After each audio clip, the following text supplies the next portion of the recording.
श्री कृष्ण। धार्मिक व्रत कथा में आपका दिल से स्वागत है। आज हम सुन रहे हैं माता पार्वती और भोलेनाथ की सुंदर कथा। क्यों माता पार्वती ने देवताओं को श्राप दिया था संतान ना होने का। आइए हम इस सुंदर कथा को सुनते हैं। विवाह संपन्न होने के बाद शिव अपनी नवविवाहिता पत्नी माता पार्वती को साथ लेकर कैलाश पर्वत पर लौट आए थे। वहाँ नंदी ने पहले से ही तैयार कर रखी थी। शिव और माता पार्वती के सुहाग कक्ष को तरह तरह के फूलों, लताओं और मालाओं से सजाया गया था। यह देखकर पार्वती नंदी पर बहुत प्रसन्न हुई और उसी समय अन्य गणों के साथ भगवान शिव भी वहां आ गए थे। उन्होंने नंदी एवं सभी गणों को आदेश दिया, हम विश्राम करने जा रहे हैं, तुम लोग किसी को भी कक्ष में प्रवेश मत करने देना ताकि हमें विश्राम में बाधा ना हो।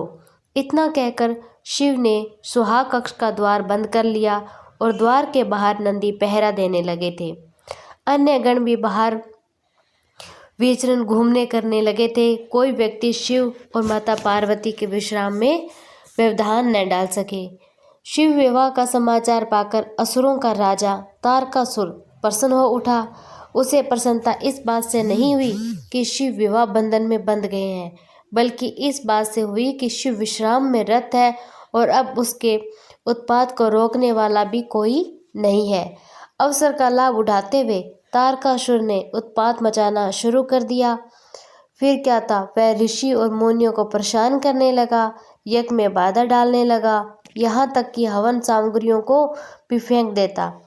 देवताओं को तरह तरह से संताने में उसे आनंद आता था। देवता तारकासुर के उत्पात से त्राही त्राही कर उठे थे। तारकासुर ने देवराज इंद्र को पदच्युत करके इंद्र का सिंहासन छीन लिया था और निश्चय किया कि देवताओं को जब उसके इस निश्चय का पता चला तो वे चिंतित हो उठे। तारकासुर यदि देवराज बन जाएगा तो फिर देवताओं और उसका सेवक बनकर सहन रहना पड़ेगा और इन तीनों लोकों में असुरों का आतंक फैल जाएगा। इस स्थिति में धर्म का अंत सुनिश्चित और इस स्थिति को देखकर देवता सृष्टि रचिता ब्रह्मा की शरण में पहुंचे थे और सभी ने ब्रह्मा से प्रार्थना की कि भगवान आप ही हमें बचा सकते हैं तथा धर्म की रक्षा कर सकते हैं। तारकासुर के कृत्यों पर अंकुश लगा पाना मेरे बस की बात नहीं थी। यदि यह कार्य कोई कर सकता है तो स्वयं शिव ही कर सकता है। आप लोग उनके पास जाइए, उनसे प्रार्थना कीजिए। ब्रह्मा जी ने देवताओं को परामर्श दिया। सभी देवता शिव से मिलने चल पड़े थे। जब शिव के सुहाग कक्ष के पास पहुंचे तो नंदी ने उन्हें वापस जाने को कहा।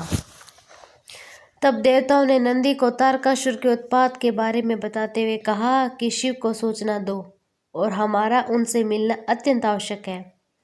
देवगण क्षमा करें, मैं यह नहीं कर सकता क्योंकि शिव ने मुझे आदेश दिया है कि मैं किसी को उनके विश्राम में व्यवधान न डालने दूं। अतः मैं न तो उन्हें आप लोगों के बारे में सूचना दे सकता हूँ और न मैं आप लोगों से उनसे मिलने दूंगा। देवताओं ने देखा कि नंदी तथा अन्य गण उन्हें किसी भी स्थिति में शिव से मिलने तो नहीं देंगे। वे विष्णु के पास में पहुँचे। फिर विष्णु ने देवताओं को परामर्श दिया कि वे मिट्टी का पार्थिविक शिवलिंग कर पंचाक्षरी मंत्र का जाप करें और शिव का आह्वान करें।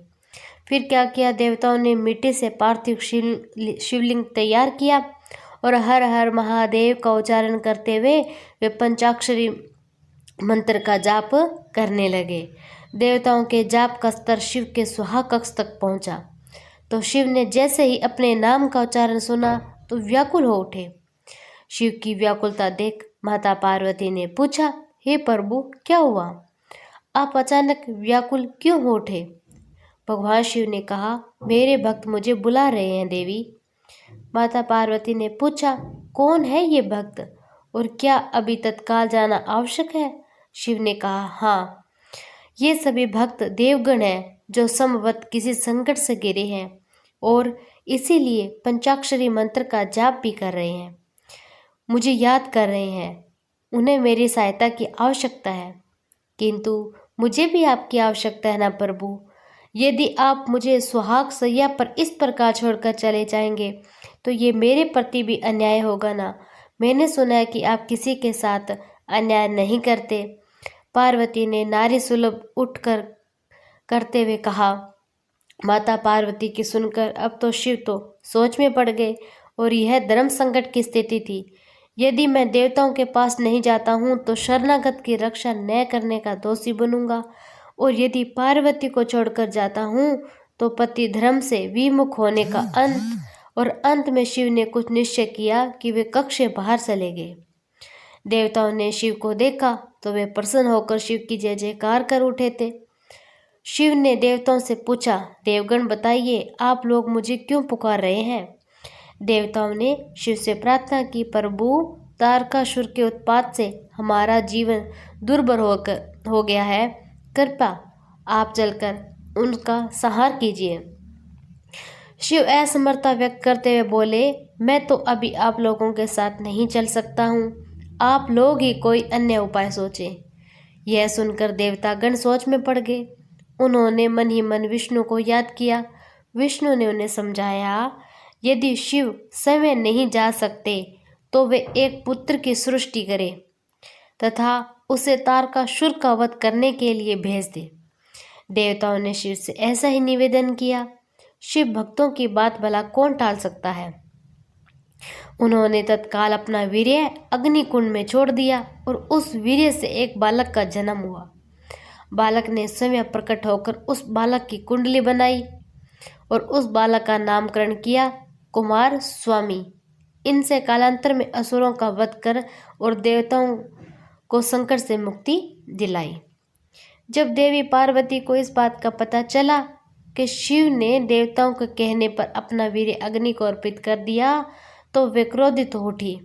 उन्होंने देवताओं को श्राप दिया, हे देवताओं, आपने एक नवविवाहिता पत्नी की सैया से उसके पति को बुलाकर और उससे वीर्य का दान मांगा, अतः मैं आप सभी को श्राप देती हूँ कि आप कभी संतान सुख प्राप्त नहीं कर सकते। देवी पार्वती के शाप से सभी देवता थर्रार उठे थे। उन्हें इस अनहोनी का अनुमान नहीं था कि वे शिव से प्रार्थना करने लगे। अब शिव देवी पार्वती के क्रोध को शांत कर देवताओं को श्राप से मुक्ति दिलाई। शिव ने देवताओं से कहा, मैं इस संबंध में कुछ नहीं कर सकता, इसके लिए आपको देवी माता पार्वती की पूजा अर्चना करके ही उन्हें प्रसन्न करना होगा। जब वह प्रसन्न होकर अपने शाप को वापस लेगी तभी आपके शाप से आपको मुक्ति मिलेगी। फिर देवताओं ने देवी माता पार्वती को प्रसन्न करने के लिए तप आरंभ कर दिया और देवी माता पार्वती देवताओं के सामने प्रकट हुई और देवताओं को क्षमा करते हुए उन्होंने कहा, जब मुझे शिव को संतान की प्राप्ति हो जाएगी तो आप लोग स्वयं ही मुक्त हो जाओगे श्राप से। इसके लिए समय अनुसार शिव और पार्वती 21 पुत्रों की प्राप्ति हुई और शिव विभिन्न गण समूहों के गणापति बने और इसके बाद देवताओं को भी श्राप से मुक्ति मिली। बोल हर हर महादेव।